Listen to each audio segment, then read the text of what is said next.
So when you ask your question, could you stand up, please? And Nina, will you repeat the question for the benefit of the videographer? Thank you. For the noise thermometer, are these numbers the large amount of year or at? Yeah, see, these numbers. People just throw out these numbers. Can you repeat the question? Okay, really, really, really perceptive question. These volumes that we have on our little thermometer, are they the volume at the ear? Are they the volume 3 feet away? It's not about the numbers. It is really about the concept. And we all know when we're in really, really loud places, and we all know when there's moderate level noise like we're experiencing right now here in the background. So because these sound measurements, in fact, the actual decibels are going to vary depending on how close to the ear you're measuring this. The sound of a leaf blower, I can hear it 2 blocks away. It's still there, but it's really different from the guy who's actually doing the blowing, right? So context matters. And I think that, thank you for that question, because I think we really need to be thinking about not, what is the level, but rather a quality of life, really thinking about, knowing that moderate level sounds are going to impact our hearing. And also decibels. Decibels they're logarithmic, and they're different scales. There's hearing level, they're all different kinds. So the actual number is not as important as the content. And also another question is how long are you listening to that sound? Are you listening to it for 8 hours, or are you listening to it for a minute? It's gonna make a difference, right? So get away from, the numbers are just guidelines. I'd like to see you present to whatever it is, National Restaurant Association. The restaurants are becoming impossible, partly age, partly hearing loss, but partly real increased noise levels. It is impossible, and it's a very social situation for many of us. And I just keep crossing restaurants off the list because they're impossible. Well, it's a matter of awareness. And now let me tell you, again, from personal experience, my son in New York has 3 restaurants. And, when he was first putting up the first one, he wasn't as aware of sound and the noise of the ventilation and this and that. And now he's thinking of a 4th restaurant, and he's building it from the ground up, and really, really conscious of trying to make this a quieter place, and not to have heating, cooling, everything that happens in having acoustic tiles. There are things that we can do if we just do them, and I think that, again, with awareness, I'm seeing this firsthand. People are making a difference, and they're trying. But I agree, it's a real problem. Many of the restaurateurs seem to prefer the noise and tell you that gives the buzz, that people like that, and they're not, obviously, in the way they construct them, they're not interested. But the question is, so some people like the noise. They say they like the noise, like even in our shopping malls. Well, it's how it's our measuring world. Yeah, if you're measuring how fast you can get people in and out of a restaurant, you're going to make it really noisy, and you get people to make decisions and buy things. You're going to make things noisy if you want people to have a really good time and to be relaxed, but take a little longer. Well, you're going to be measuring something different. And it's how many likes. That seems to be what's driving the world, but it doesn't have to, because we know some things. So I have 3 children. Each of them have a slightly different thing I'd like to hear your brief take on. One of my boys has a white noise machine that he goes to sleep with. Is it a concern? Should we be concerned with it? Yeah. So I have 3 boys too. We have 3 boys. I have 2 boys and a girl. Okay. Well, I have three boys. And so about so he's an adult now. Yep. So sleep is really important. white noise is probably the worst noise that you could use. So, have it be music, have it be waves, have it be environmental sounds, things that change, things that have some meaning. Because also white noise has all of the frequencies at once. So you're blunting, all of the neurons have to, on these pianos in our brains have to be firing. No, don't use white. And try, I think that knowing that having the noise is not a great thing. Maybe he can learn to make it quieter over time. But you have to think about these things. There are no black and white answers. We can't just check the box because it is important to sleep. So, My second one, my daughter, this is something I just realized within the last week or so. She wanted me to watch a video, and she wanted to watch it at 1.5 speed.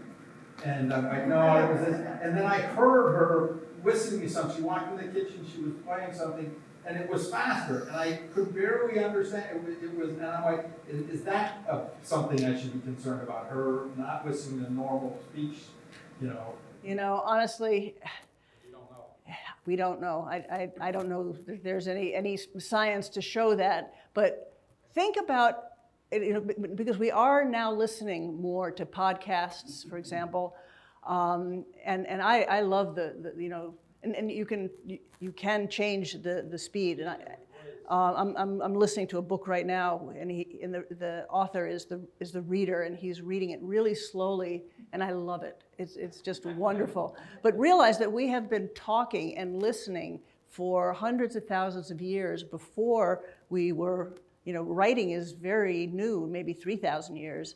And so our brain is really tuned to the pace and the sound of voices.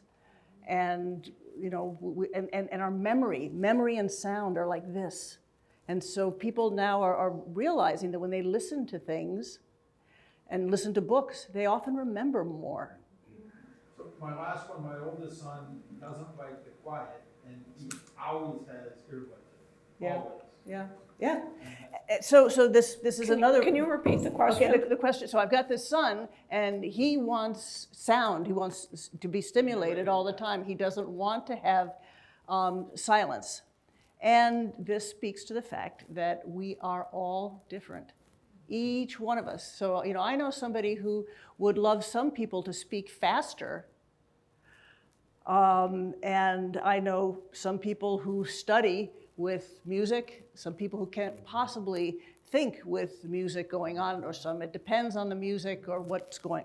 So we are all really different, and this is something that I see firsthand in my lab, because I measure, if I could measure all you guys' response to, the example that I use in my lab is A Hard Day's Night. So, I can measure A Hard Day's Night played by your brain and your brain and your brain and your brain, and you'll recognize it all as A Hard Day's Night. I like to use the analogy of a nose, like we all have noses, but each one of our noses is different. And, the way that our brain processes sound is different. And as I said in one of my first slides, the hearing brain is vast and is very much who we are, which is influenced by all of these different factors. So we're going to be different, and there is no prescription. No right or wrong. I wondered, in our house, the radio is almost always on, it's usually FMT.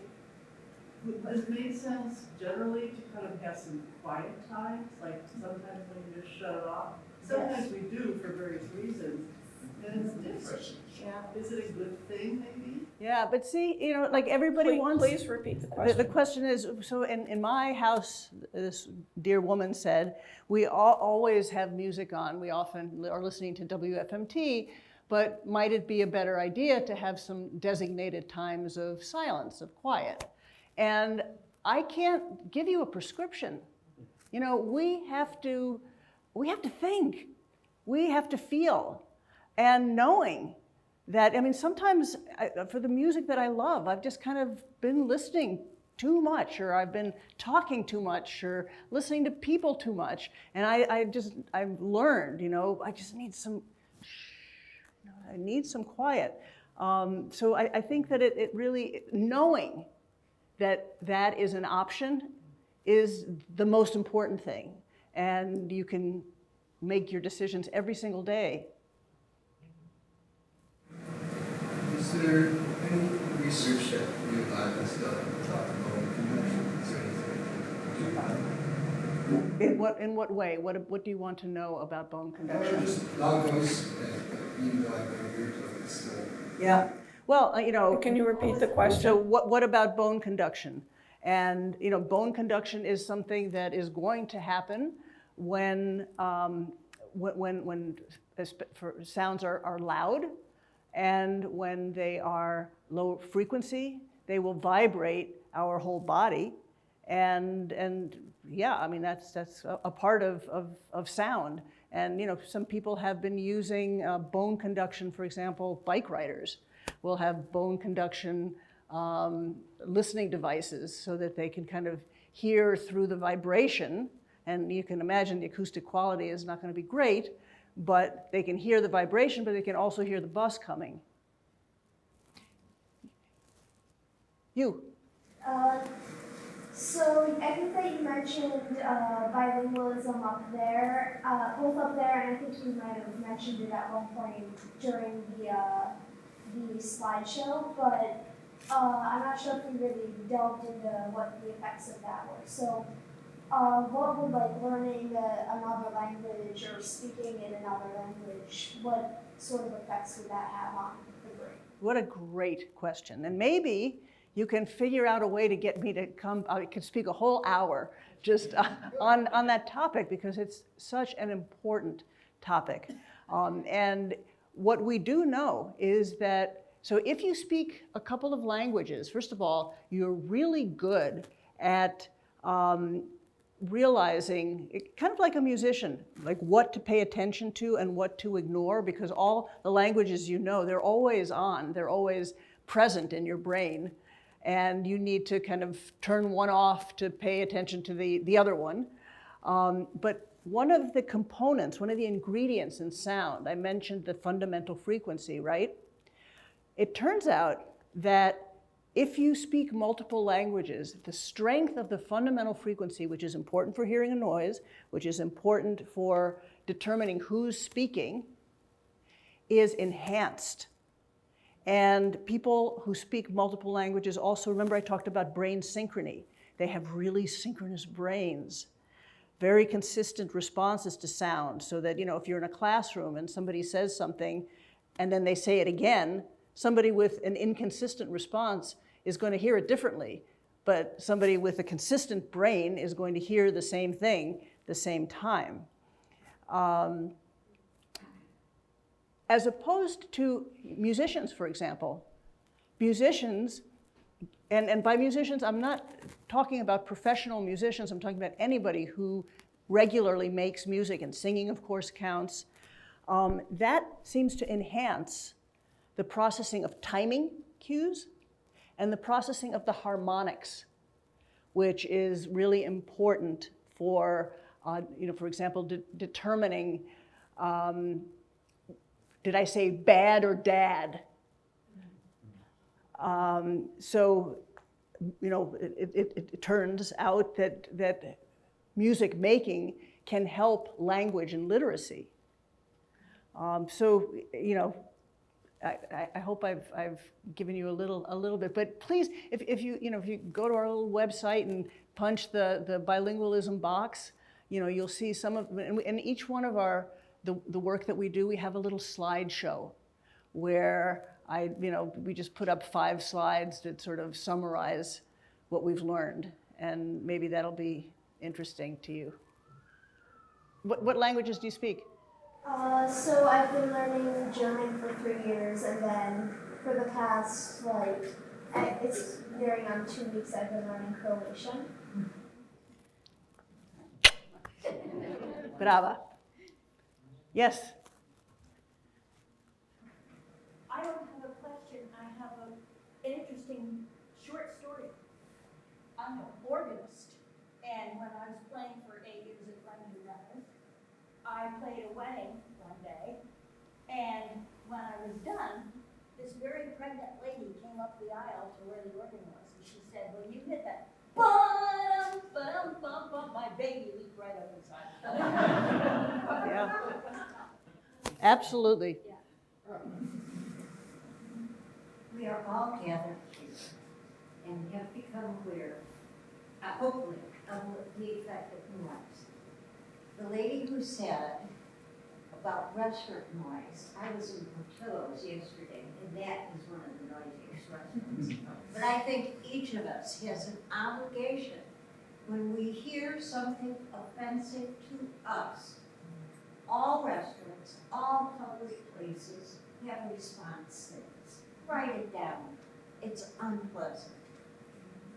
A side effect to this is I have a horse and I ride in the forest preserve.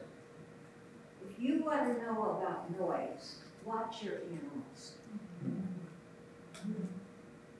She responds to noise far, her hearing is better than mine, far more than I, but these trucks go by on Central Road, this is Des Plaines River Trail, and my horse almost shakes inside, it's so noisy to her. If that's what's happening with my horse, think of what is happening with you, with the leaf blowers. Next time you give the talk. I think it's striking. So you talk a little bit about differences in people. What causes somebody to have such a sensitive brain and as they've aged that loud noises just like make them almost go into the whole thing like the avoiding thing, but never had a problem with the younger, but and they just hypersensitive. Is it in the brains, is it in the ear, is it a combination? Yes, the question is, what about what we might call hyperacusis? So this is the hypersensitivity to sound, and what is happening there? And the short answer is I don't know. The longer answer is, again, kind of like tinnitus in that there are many, many reasons. One of the reasons is if you have a hearing loss, and this often happens as we get older, we get a presbyacusic hearing loss, which means that the higher frequencies are not especially good. And so what happens is there is a phenomenon called recruitment, where you're not hearing something because it's below your hearing threshold, and suddenly when it reaches your hearing threshold, all of the nerves are firing at once, and so you're shocked. So that can happen. The other thing that can happen is head injury. So we've been studying athletes and concussion at Northwestern, and if you get hit in the head, as I've been talking, making sense of sound is one of the hardest jobs that we ask our brain to do. So if you've been in a car accident or you've had some kind of head trauma, that one of the symptoms is hyperacusis. So very hypersensitivity to sound, also difficulty hearing a noise, and yet, again, this is unrecognized. When I give talks or, something gets cited on NPR, I get oceans of correspondence from people saying, ever since I had my concussion 4 months ago or 2 years ago, I have been super sensitive to sound. And I have had difficulty understanding people in noisy places. And I've talked to my trainer and the sports medicine people, they're blinkered too. They are just looking at balance and vision, although now they too are starting to look at hearing. Yeah. Not a question, Nina. Everybody seems to be interested in the restaurant noise. There is an app called SoundPrint, and SoundPrint was started by a young man in New York who wears hearing aids and started rating restaurants and created it. So really what it is all the users rating the restaurant's noise and telling everybody. So you can go in and look at all the levels of sound for every restaurant. Did everybody hear that? So SoundPrint? it's called SoundPrint, and it's an app, and it's one of these crowdsourced apps. So you can you can write in and put your own levels in and rate particular places. Now, I have been involved with people who have done this kind of work and have had similar apps. And I think as one of, I think you said some data is better than no data. She finally gave all of her information to Google in the hope that they will figure something out. But she encountered lots of difficulties, like especially in restaurants, because like a restaurant was rated as a quiet place, and then somebody goes, and it just so happens that at that time, a bunch of noisy people show up, and then they're mad, right? Or they've been wanting to just monitor the levels of noise in restaurants, so that you would know at a particular time, like right now, if you could be in real time and check out the whichever restaurant you want. But now there are all these privacy issues, even though you can have microphones that will just pick up sound pressure level and will not presumably pick up the details of what people are saying, but it's an issue. And so it's complicated, but check it out. What was the name again?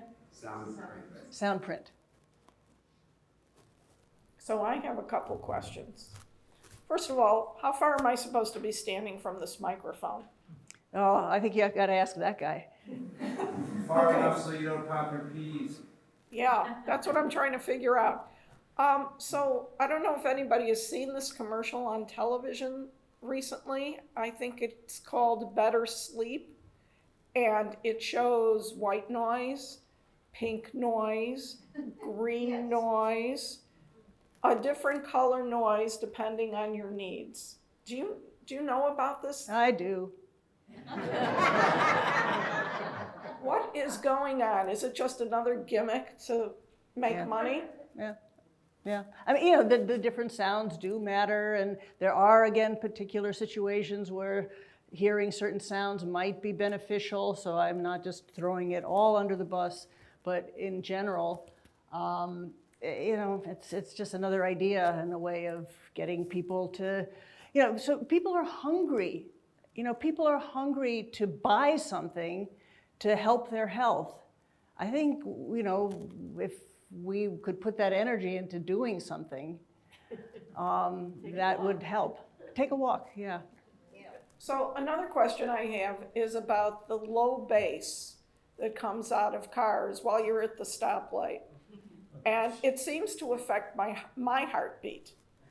And I don't know if anybody else has the same problem, or that chronic bass, that throbbing. Can you comment on Oh my gosh, I'm so happy to comment on that, because sound is our alarm sense, and especially vibration. So so you are very in tune with the world, and you are aware of your surroundings, which many people aren't. And again, it's going to affect different people in different ways. Some people may like it. I think for many of us, we are alarmed because it's kind of an intense vibration, and it just gets all of these systems that are part of our vast hearing brain in action. And what about, I don't know if it's the frequency or the decibel level, can high levels incite violence? Well, it certainly makes me want to, if you are, when an alarm goes off, like in a school, like there's a fire alarm or something like that, it makes people a little disoriented, and if you're blind, it's impossible, because think about, a blind person uses auditory cues, and now you've taken them all away, and you're trying to get people out of a building. But yeah, I think anything that is intense can, sound is as good a media as something else, and it's a very, very strong biological urge. So I hope you're not misinterpreting me, because I don't think that loud music is making people, more violent. I don't think that at all. I just do think that meaningless sounds like sirens and traffic and impulse sounds, these really can make people our sound is connected to our psychology very much.